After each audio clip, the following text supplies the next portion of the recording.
très mécontent du comportement colonial que la France continue à afficher sur les pays africains, principalement sur la RDC.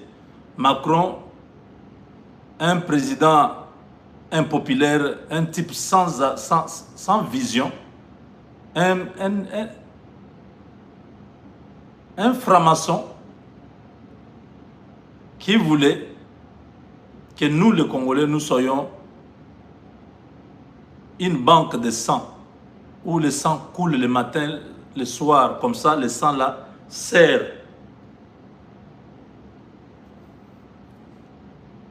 sur leurs autels diaboliques. Dieu a confondu Macron. On s'en fout de ce petit Macron, un homosexuel de son niveau, celui qui encourage le mal. Vous ne voyez pas aux États-Unis, on a banni ces histoires-là. L'homosexualité, tout ça, on ne fait pas la promotion. Le ministère de l'Éducation a de sérieux problèmes avec Trump. Parce qu'on ne peut pas dire aux enfants qu'ils doivent choisir leur genre. Un enfant de l'école maternelle, vous lui dites non. Il peut arriver que vous puissiez avoir deux parents de même sexe dans la même maison. Macron a dit ça aux petits-enfants. Honte à lui. Macron, honte à toi. Avec ton gouvernement rempli d'homosexuels là.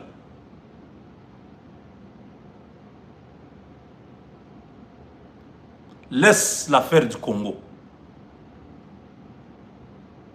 Tu as maudit la France. Ton directeur du cabinet, un homosexuel. Ministre des Affaires étrangères, homosexuel.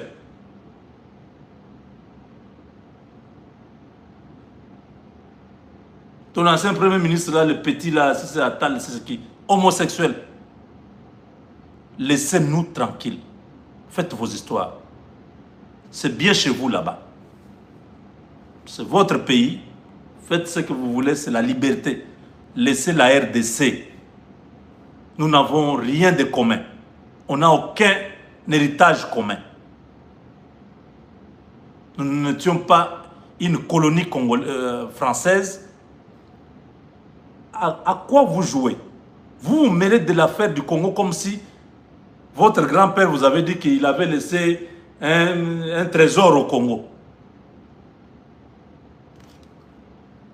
Donc, tu as tout fait. Tu as combattu le Congo en donnant les armes à Kagame, à tuer les Congolais. Tu es un sanguinaire, un criminel, un assassin. Si la justice du monde ne peut pas te juger, même Dieu, dans sa justice, te jugera. Tu es allé en Indonésie là-bas avec Kagame pour conspirer. Comment assassiner le président Tshisekedi. Tu as mis en place les gars de ton histoire de renseignement là, pour qu'ils puissent coordonner ça à partir du Congo-Brazzaville. Tu as échoué.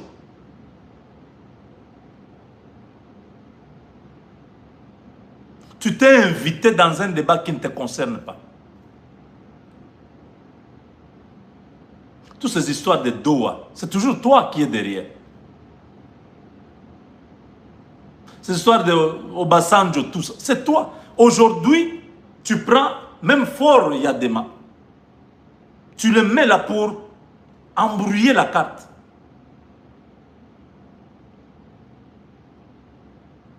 Le gouvernement congolais s'est engagé à la fin du mois d'avril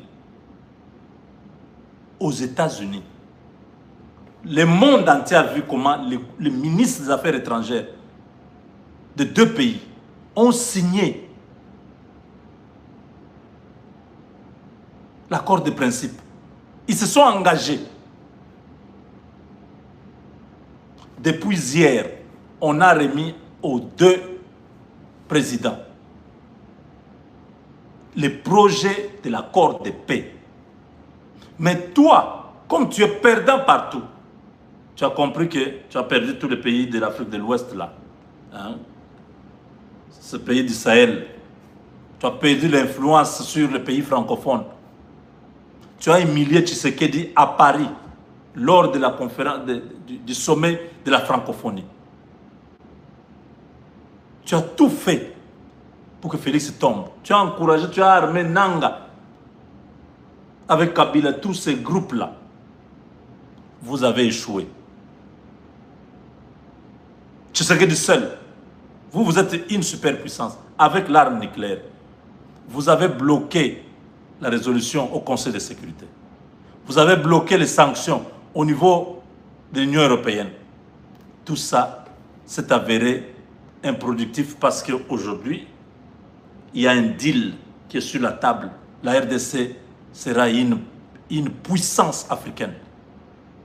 Donc tu mijotes encore une réunion. Donc tu fais des choses parallèles pour faire dérailler tout ce que les Américains font. Trump ne veut pas de toi, ne t'aime pas. Trump ne t'aime pas. Il t'a assigné touche. Tu as la touche dans l'affaire de l'Ukraine. Dans l'affaire de la RDC aussi, tu as été écarté. On ne considère pas la France dans cette histoire. Vous n'avez rien à voir dedans. C'est les deux pays qui vont signer la paix. C'est les deux pays qui vont signer les deals avec les Américains. Rwanda d'un côté avec les Américains, la RDC de l'autre côté avec les Américains. Vous tous, vous avez perdu. Vous ne pouvez pas laisser la RDC tranquille. Vous avez détruit votre pays avec les démons que vous avez mis dans le pays, l'homosexualité, au lancement même. C'était les Jeux Olympiques. Ce que vous avez fait à Paris, là, c'était choquant. Les images que le monde a vues. Vous êtes une société sans morale, de pervers. Laissez les Congolais tranquilles. Faites vos histoires. Le monde sait que c'est la France qui est en train de tuer au Congo. Vous avez tout fait pour nous anéantir. Mais vous ne comprenez pas comment nous continuons à résister. Vous avez vu l'attitude des Belges? Les Belges sont avec nous. Vous vous êtes écartés. Par conséquent, aucune société française, dès que nous signons, nous allons nous lever en tant que peuple. Jusqu'à ce que Total parte de la RDC. Jusqu'à ce que Orange ferme de la RDC. Jusqu'à ce que Air France soit banni sur le territoire congolais. Oui, les intérêts français au Congo, nous allons nous lever. Parce que nous ne pouvons pas continuer à mettre l'argent dans vos sociétés et vous nous combattez. C'est quelle logique ça? Vous nous trouvez comme des idiots ou comment? Cette campagne-là, nous allons boycotter, nous allons saboter. Personne ne va utiliser vos histoires. Air France doit trouver d'autres chemins pour aller au Congo-Brazzaville. Ne doit pas passer sur notre territoire. Les SIM Orange, on va casser ça comme ça. Votre Canal Plus là, on va jeter tous les petites antennes là. Nous aurons l'alternative. Nous aurons d'autres bouquets à regarder. Trop, c'est trop. Vous vous moquez de qui? Donc, nous mettons l'argent dans vos sociétés. Mais vous nous sabotez. Au nom de quoi?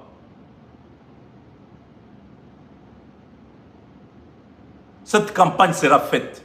Si vous ne vous retirez pas de la RDC, si vous ne laissez pas les Congolais tranquilles, laissez-nous avec nos histoires. Ça ne vous concerne pas. Vous avez aidé les Rwandais à échouer. Et vous continuez à déstabiliser même le processus qui est à Washington. Donc là, Washington est obligé de dépêcher Boulos pour venir arrêter cette petite musique de nuit qui dérange les gens.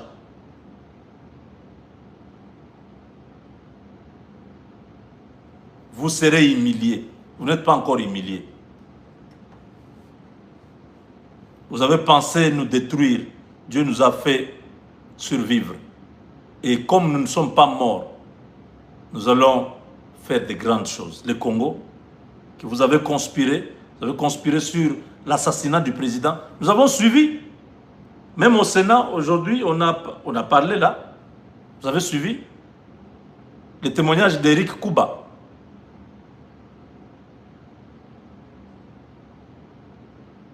Qui dit que Kagame et Kabila planifiaient l'assassinat du président. Et ce sont des gros perdants. Kagame s'était surestimé. Dieu l'a ridiculisé. Commence à pleurer. Dieu l'a ridiculisé. C'est vous qui ne voyez pas. Le type n'est pas à l'aise. Parce que son peuple le voyait comme Dieu.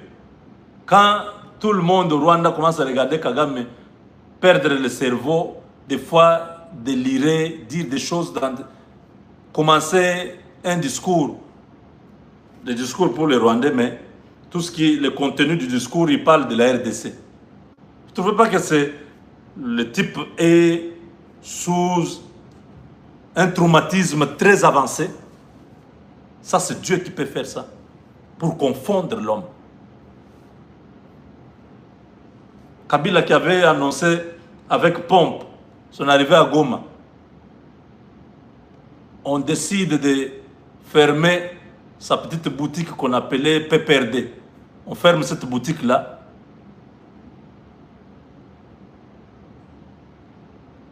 On ouvre les poursuites judiciaires contre lui en demandant la levée des immunités. Le type dit non, il n'a jamais été au Congo. On va voir même la dame là qui est en Namibie, la présidente là, elle va même mentir. C'est triste, hein? Présidente de la Namibie, elle ment. Non, Kabila n'a jamais bougé, il est toujours en Namibie ici. Qui vous a dit de vous justifier? Voilà les ridicules.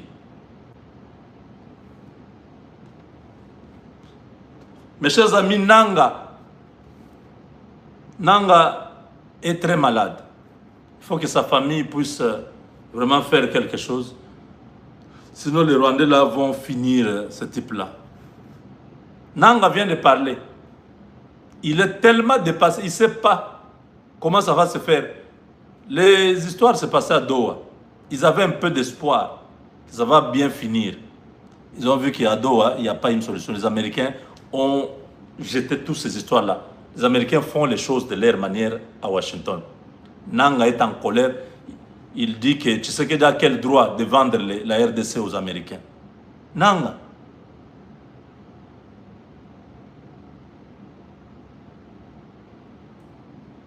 Tu es un prisonnier ambulant. Sois calme. Fais tes interviews là avec... c'est qui? Le gars là, qui a un nom un peu comme Marco? Non. Un journaliste là, qui a fait une interview il y a, je crois, un mois ou un mois et demi. Une interview sans impact. Il y a combien de gens qui ont regardé l'interview là? Nous, ce que nous disons ici, c'est le monde qui regarde ça. Le gars là est revenu encore.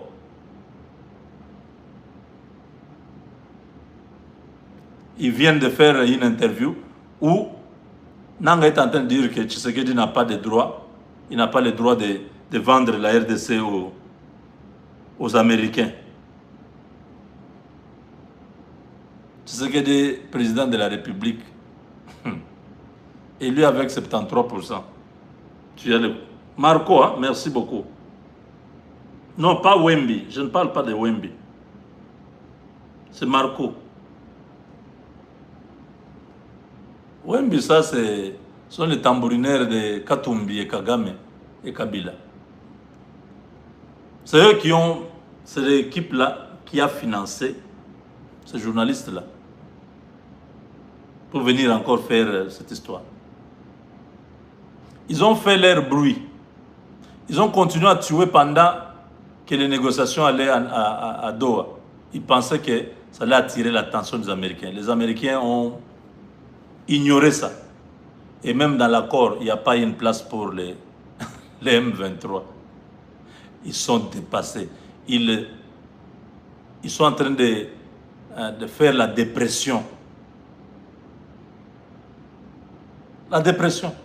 Pendant ce temps-là, du côté de l'Ituri, nous avons un guerrier, un vrai combattant, Luboyan Kacham. Mon général, beaucoup de respect. Vous avez vraiment donné de la valeur à ce métier de soldat dans votre juridiction en Ituri. Mes chers amis, le lieutenant-général Luboya, gouverneur militaire de l'Ituri, a aujourd'hui a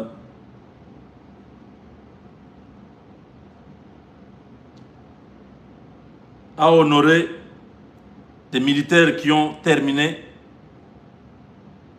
une formation.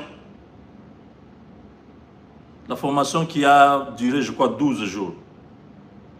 Avec brio. Pourquoi Kagame Attendez, vous allez voir les images qui nous ont été envoyées. Vraiment, coup de chapeau.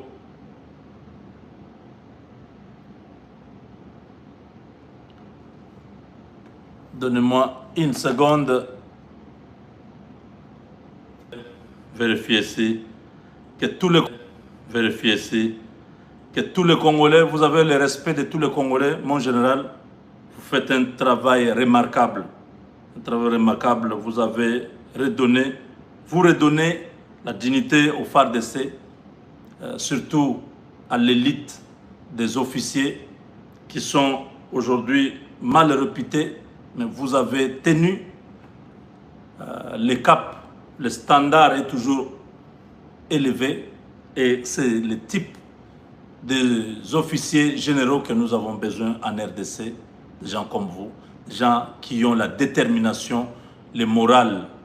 Vos troupes sont disciplinées, font bien le travail. Thomas Lubanga qui recrute les petits-enfants. Aujourd'hui, le monde entier est témoin de ce drame. Hein? Thomas Lubanga, mes chers amis, doit rentrer à la CPI. Regardez ce que Thomas Lubanga fait en Ituri. Il est allé dans un village recruter des enfants, des petits-enfants entre 12 et 15 ans.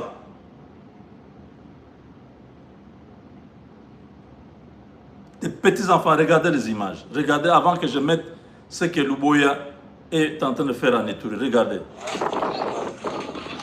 Regardez ça. C'est choquant. Ce type, la CPI doit les récupérer vite.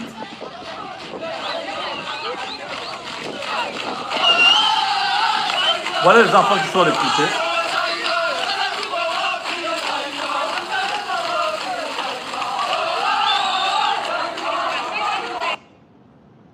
Les enfants soldats, vous avez vu? Vous voyez ça? C'est un crime. Les enfants qui sont censés être à l'école. Regardez. 12 à 15 ans.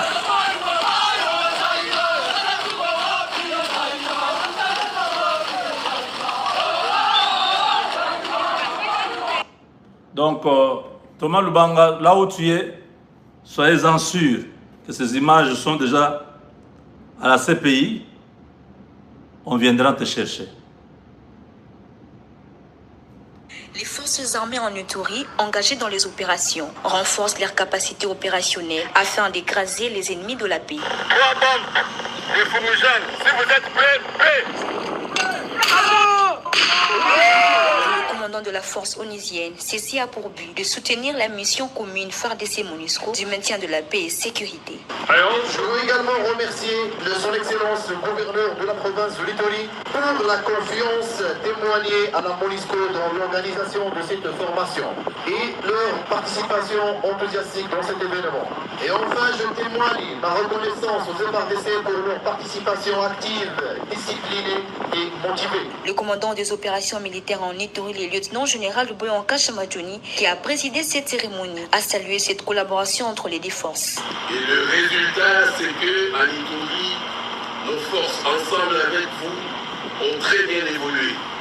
Et nous n'avons pas cédé le terrain à l'ennemi. Et je voudrais que cela continue comme cela. Et vous avez vu sur le terrain, que ce soit les forces spéciales, que ce soit l'infanterie, vous avez vu comment ils se sont comportés. Ils se sont comportés avec bravoure. Profitant de l'occasion, le gouverneur militaire a exhorté ses compagnons d'armes au respect de règles et d'engagement. Nalingi, ndenge bokozonga na baunité na bino pour pratiquer eloko oyo batangisi bino. Kotanga oyo bouti kotanga. Eza mpona fierté ya armée na biso. Toyokani.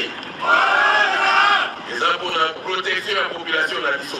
Et surtout, on a détruire Munguna. Notons que ceci s'inscrit dans le cadre de la montée en puissance des forces armées à travers la formation, afin de mettre hors d'état de nuire les ennemis de la paix. Souhait du commandant suprême des FARDC de la PNC, Félix Antoine Tshisekedi Tshilombo.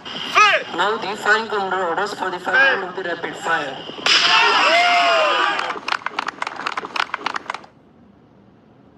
Voilà, chers amis, comment on doit primer, on doit reconnaître, encourager ceux qui font bien le travail.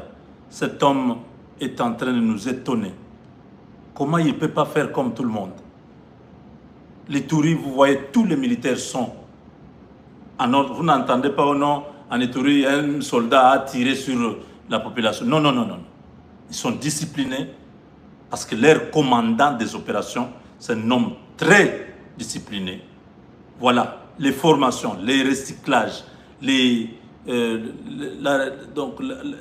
remises à niveau. Chaque fois avec la MONUSCO, on prépare les troupes, on montre, même l'ennemi déchante lui-même de là où il est. Parce que aussitôt la menace, aussitôt écrasée. Nous devons continuer à prier pour cet homme, à le soutenir, parce que dans notre armée, il y a une crise de leadership. On a besoin de cet homme comme leader de l'armée congolaise. Le peu qu'il fait déjà en Ituri signifie beaucoup pour toute l'armée congolaise si il doit aller à cette échelle nationale. Avec Dieu, nous vaincrons.